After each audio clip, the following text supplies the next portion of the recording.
Hello, Millwall fans. Paul Eiffel here. It's time for Chat with Chaps.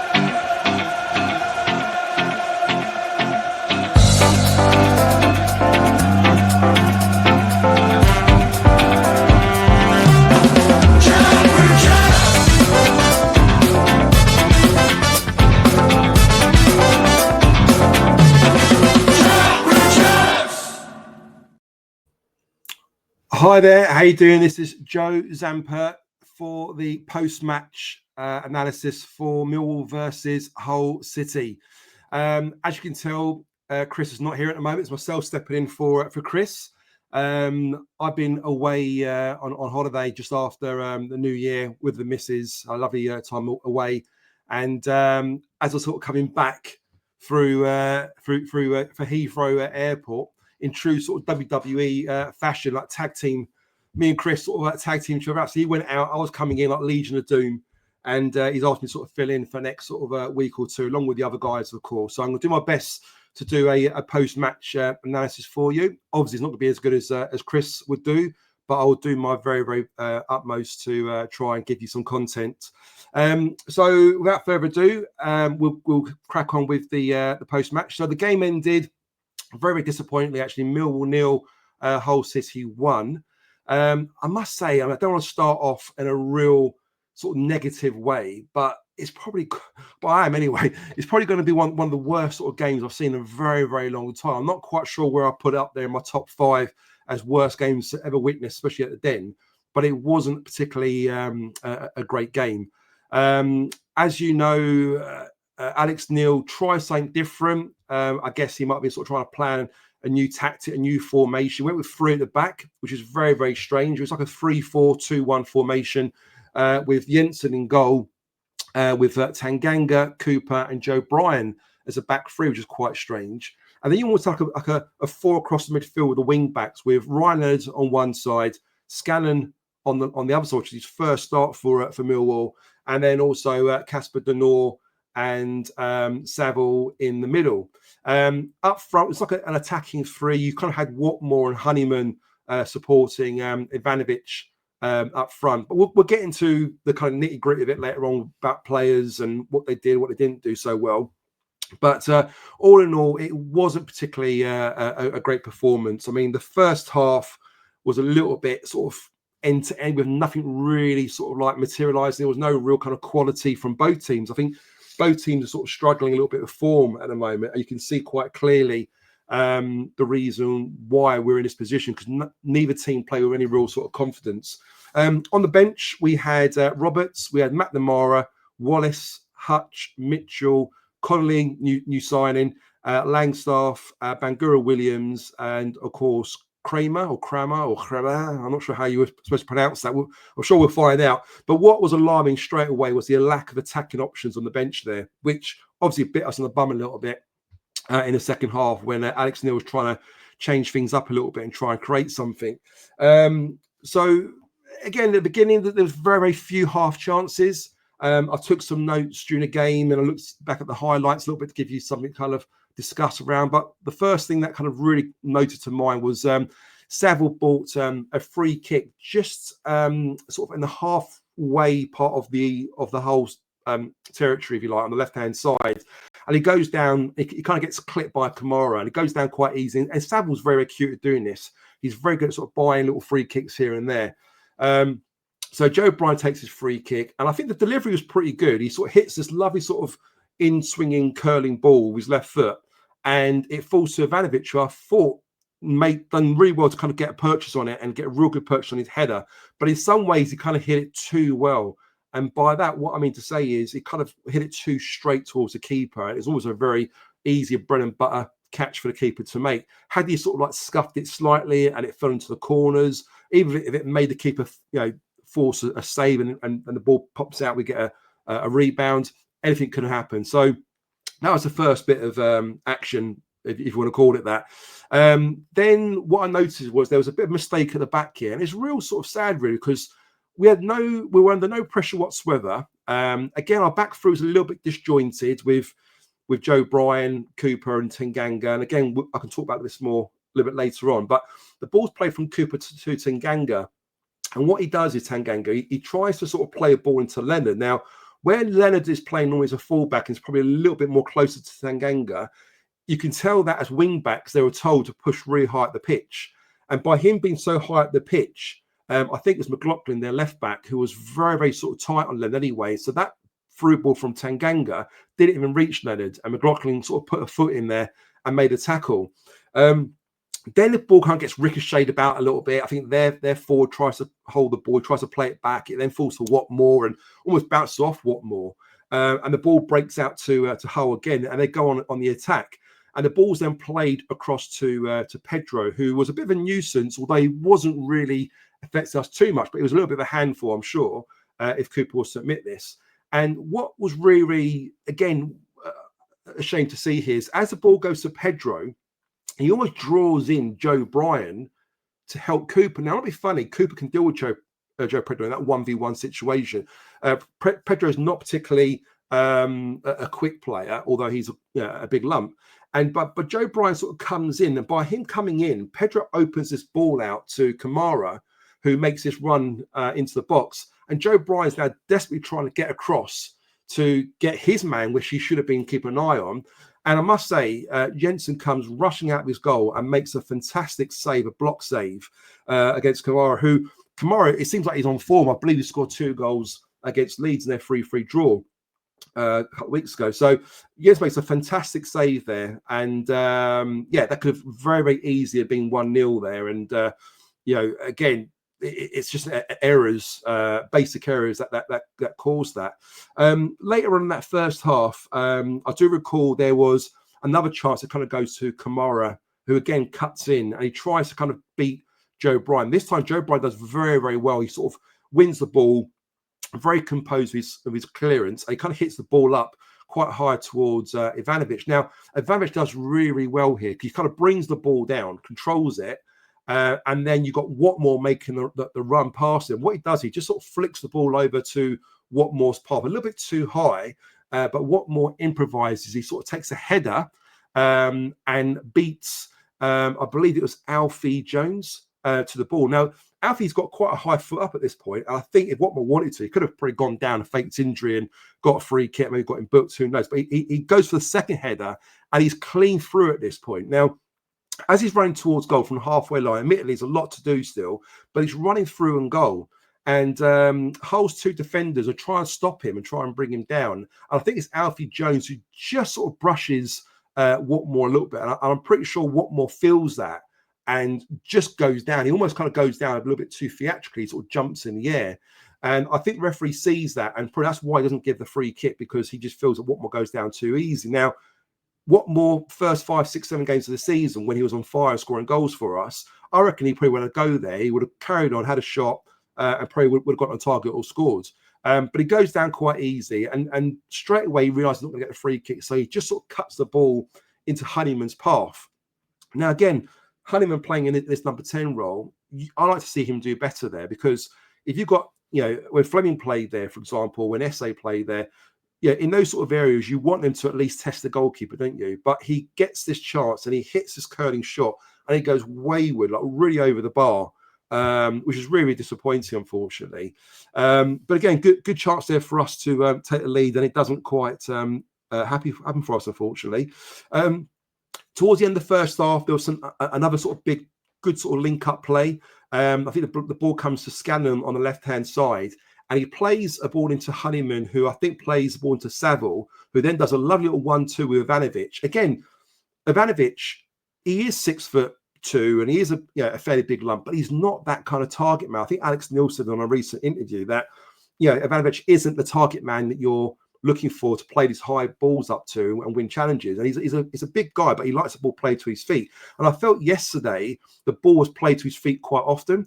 And it seemed to suit Ivanovic a lot better, because he managed to kind of hold the ball up, and his little touches and little flicks and little 1-2s, it allowed our attacking players, or midfield, if you like, to link up play a bit better. And it happens again. He plays a 1-2 with Saville. Now, Saville then sees Leonard in that right wing position, and he tries to play the ball in Leonard's path. But for me, it was kind of like a little bit too near Leonard to his feet, which kind of like slows his run down a little bit. But Leonard still takes the ball out of his feet. He runs to the box. Now, I'm sure you would agree that Leonard's got a decent shot on him. And we've seen him smash balls over the years, and he can really hit them. But in this one, if you watch it back, he just leans back as he takes this shot. And of course, the ball goes flying over the bar, and he can't keep it down, which is a real sort of shame, really. So that was the first half, really. Like I said, not really much to talk about. A few sort of half chances, apart from the one header that Ivanovic had on target. There wasn't really much sort of talk about. Second half, Alex Neil changes the formation. I think he had to a little bit because it wasn't working for us. You know, that three at the back with Joe Bryan and Scanlon, you almost felt that Scanlon was playing in the same position as Joe Bryan at times. We almost had like two players playing one position, and Scanlon wasn't really giving us that outlet on that left-hand side as he needed to do. And because of that, it felt like we were playing with 10 players because he was playing too defensively at times. Ryan Leonard, again, he's been asked to do a right wing-back job. And those that see Ryan Leonard play most weeks, he's not that wing-back guy, is he? He's not going to go up and down the pitch and cause havoc in the final third and get crosses in and stuff and do that quite regularly. So he was almost drawn to be playing right back at times. And I just felt that too often that first half, we were playing almost like a back five. And if you're playing at home and you're playing with a defensive unit of a back five against a team like Hull that are not particularly playing very well at the moment, it didn't do us any favours whatsoever. So I think Alex Neil will probably put his hand up there and say, you know what, we tried it. It was a game plan, if you like, a new formation, new tactic. It didn't quite work for us. And he then revert back to the kind of 4-2-3-1 formation, which we're a little bit more accustomed to. And I felt from the off, I felt we looked a lot more comfortable. You know, Joe Bryan was playing as that kind of that left back. Scanlon automatically sort of play a bit more high up the pitch. Leonard felt more comfortable playing his right back position. And we looked like we had a bit more balance in the team. However, what was lacking was still that attacking threat. I mean, it wasn't too long ago. I can't remember who it was against now, but we had an attacking midfield three, if you remember, of Imarku, SA in the 10, and Aziz on the right. And I think it was Ivanovic up front that day. And I must say, we played so well. We had the youngsters attacking. There was lots of movement and attacking threat and little 1-2, and little good plays of football. Whereas those players, SA, Imarku, and Aziz, of course, were not available. Of course, SA leaving, sadly, Imarku injured, and Aziz injured. So we are lacking a lot of attacking quality at the moment. And for me, I just thought there wasn't anything up there in our attacking third. I think if you're a whole defender and you're looking at who you're up against, like sort of Ivanovic, who's quite isolated, Honeyman and Watmore, you're going to be thinking to yourself, actually, it's quite an easy afternoon here. You know, I don't think I'm going to feel too phased dealing with those three who didn't really do much for me, in my opinion, you know. But second half, again, not happened. We had a chance, if you want to call it that. Watmore again buys a free kick. He runs the ball head down, runs through, manages to kind of nick a free kick, which Honeyman then takes. And if you remember this is one where Honeyman takes it slightly inside their half, and it's an in-swinging, which falls to Tanganga. And he kind of does this amazing head, like a diving header almost, and it gets nowhere near the goal, sadly. It kind of goes wide left of the post, which is a real sort of chance. But, you know, perhaps he should have got it on target. We could have got a rebound, who knows? But it kind of goes wide. And it's a bit of a shame. It's a bit of a wasted opportunity there. And I'm sure Tanganga would admit himself that he wish he could have done a little bit better. Then on 58 minutes, the goal comes. And again, a bit of an error on our part, I suppose. So it's our goal kick, which Jensen takes. I think it goes to Alfie Jones again. I can't remember who it was now, but he headers the ball clear, kind of ricochets and falls to Saville, who is quite easily sort of dismissed, if you like, by Regan Slater, who kind of wins the ball, controls the ball. He sort of leaves Saville for dust. He then leaves Scanlon, and he runs down the sort of right side of left side of our channel, on their right side, going down, and he plays a 1-2 with Kamara. Now Scanlon follows him, but doesn't quite get enough speed to catch up with him to stop the cross coming in. And that's all it is. It's a simple cutback, and he hits this cutback, and it hits the inside of Cooper's right leg, I think it was, or his heel. And this ball then could have gone anywhere, but typically it goes to our goal. And it then ricochets off Jensen. Now, when I saw this in action, I felt Jensen could have done better with the save, because even in the highlights, when you look at it, yes, it's a chance where Jensen wasn't anticipating it because it's a ricochet and the ball kind of bounces to him, but he gets, I'm not sure if his foot or his hand to it, and it kind of like pushes it into the net. Now, I don't want to call Jensen out because I think he's been great for us. Yeah, I can't recall him making too many mistakes this season for us, probably one, maybe or two, if that. But I in another day, he could have done better, is what I'm saying. He might have stopped that one from going in, but it's very, very unlucky. Cooper would be gutted with that one. He couldn't do much about it. It was quite flat-footed. And like I said, the ball just sort of hits him, his ankle, hits Jensen and goes in, and it's 1-0 to Hull. And how often have we gone 1-0 down and we really struggle to try and break teams down? And that was no different yesterday, where suddenly, Hull are 1-0 up. They're all behind the ball. Yeah, they're giving us the ball, and we can't break them down. We've got no real sort of movement or sort of creativity to try and sort of create anything. No Essay, no Marku, no Aziz. And it's a real sort of shame, really, at this point, because you just feel the game is sort of slipping away from us, and we couldn't do much more. Then there was a load of subs that were made. Conley comes on for Scanlon. Langstaff then actually comes on for Watmore. Mitchell comes on for Saville, who wasn't too happy when he come off. I could kind of half understand that. I thought Saville played really well for that sort of 60, 70 odd minutes that he was playing. I mean, what was interesting with Saville is that a lot of fans have been calling out for him to have a bit of a rest in his last few games, and he wasn't played in the Dagenham game. So his last game he played, I believe, was against, could it be Sheffield Wednesday? I think it might have been on the 4th of Jan. So that was his last contribution. So he's had about 2 weeks off, and he looked like he had more energy, especially in that first half. He was getting around the pitch. He was putting in tackles. He had a lot of energy, a lot of zest in him. And he seemed up for it, but maybe sort of tired a little bit in that second half. That was the reason why they pulled him off. We also brought Bangura Williams on for Ivanovic, who sort of played in that number 10 role, if you like. And for me, it was a massive compliment to Bangura Williams that Alex Neil puts him on and asks him to play in that number 10 role, which is such an important role.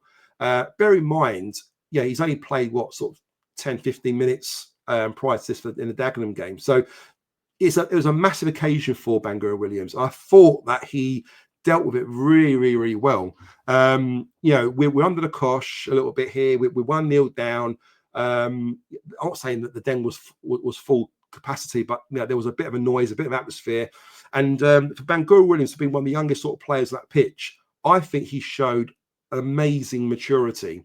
By that, I mean, at this point, the game was very, very chaotic. The ball was bouncing all over the place. It was going up, it was going down. It just ricocheted everybody. No one really could put a hold on the game at all. But on his first touch, the ball goes up in the air, and he literally just sort of controls this ball down and brings it down with real sort of composure and skill, and just gets the ball and just had a real calmness and plays the ball out wide, to Joe Bry, I think was at the time. And suddenly you're thinking, wow, that's the bit of quality we're looking for.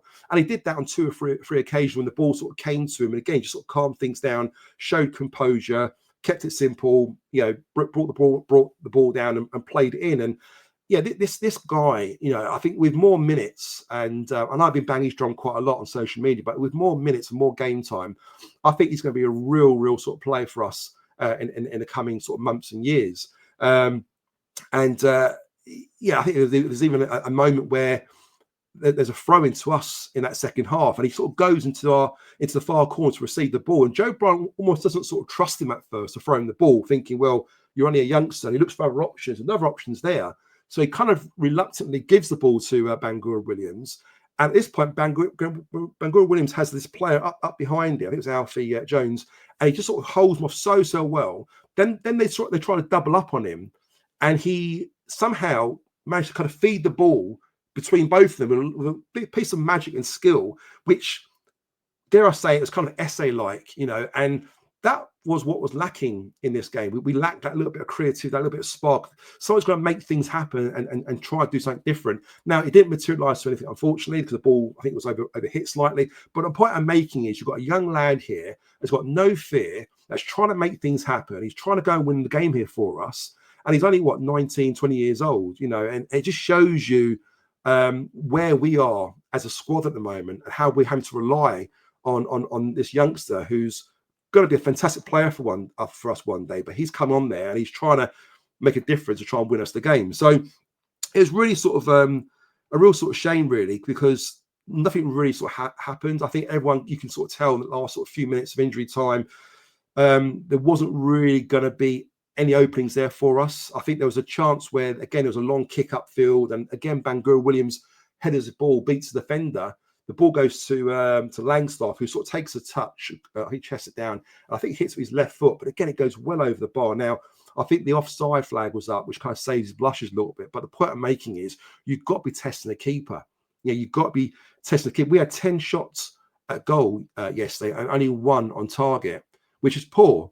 You're the home side, and that 1 on target was a Vantage's header, which is a bit of a nothing chance, really. So really sort of disappointing.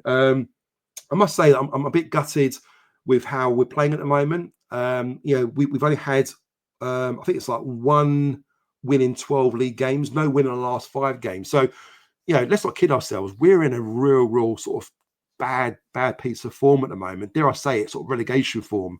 And unless we get, 2 or 3, even 4 players in this transfer window, I think we're really going to struggle this season, sadly. I mean, we are reliant on players like Marco and Aziz, and they will come back, and also Josh Coburn. We hope he will come back fit sooner or later. But again, what's Josh Coburn going to do? Is he going to be fit? Is he going to be injured again when he comes back? So I think the board and Gallen and everyone else needs to be looking at this and think, you know what? We're not safe here. We need players. We need quality in that team. Yesterday, for me, you take SA out of that team, and suddenly we didn't look that good. I mean, apart from players like Tanganga and Casper Denor, Savile Cooper, Leonard, when he's playing at right back, I think apart from those guys, a lot of those players didn't really show any sort of real quality, which is really sort of sad to see. Dare I say, a lot of them were like League One sort of level. So we need to bring sort of real sort of championship experience here. We need to have players that got the ability that's going to make a difference, because otherwise we're going to struggle. And once this window's out, we can't then bring players in. So it's really important we bring a few players in. And I know the board don't want to sort of bring players in too much for the long term, because they probably wait till the summer to do that real rebuild. But they can't rely on this team to keep us up. Forget about trying to get promoted at the moment. We are in relegation form. And I it's sad of me to sort of feel this way. I'm trying to be too negative about it, but I'm only saying what I'm seeing. At the moment, I am sort of losing a little bit of confidence in them in some ways. I think we need, like I said, a good few players. It's going to make a difference. And we need some attacking players. We need some players with speed. If he wants to kind of make us play on the ball a bit more, Alex, we need players that are going to be a bit more of a threat. At the moment, yesterday, there's just no attacking threat. There was times when Savile had the ball, he's looking for options, and Casper had the ball looking for options. There was just nothing ahead of them. There was no movement. I saw Savile at one point giving Watmore a real, earful, because he was having to go at him for not making a run and stuff. So lots to kind of contemplate. But look, that's it all from me. I didn't want to sort of do too long a post-match analysis here. I will try and do a few of these before Chris is back. And like I said, I'll keep it sort of short and sweet and kind of get to the cracks of it already. But look, that's it from me. We go to back to the Den on Tuesday night against Cardiff. Cardiff won 3-0 against Swansea, so they're going to be high in confidence, which is not going to be great for us. But let's hope we can, grind out a result on Tuesday and just get back to winning ways. We need to get a win in the bag, because, like I said, at the moment we are in relegation form, and that's the brutal truth of it, really. So that's it all from me. Enjoy your week, and I will speak to you soon. Bye for now.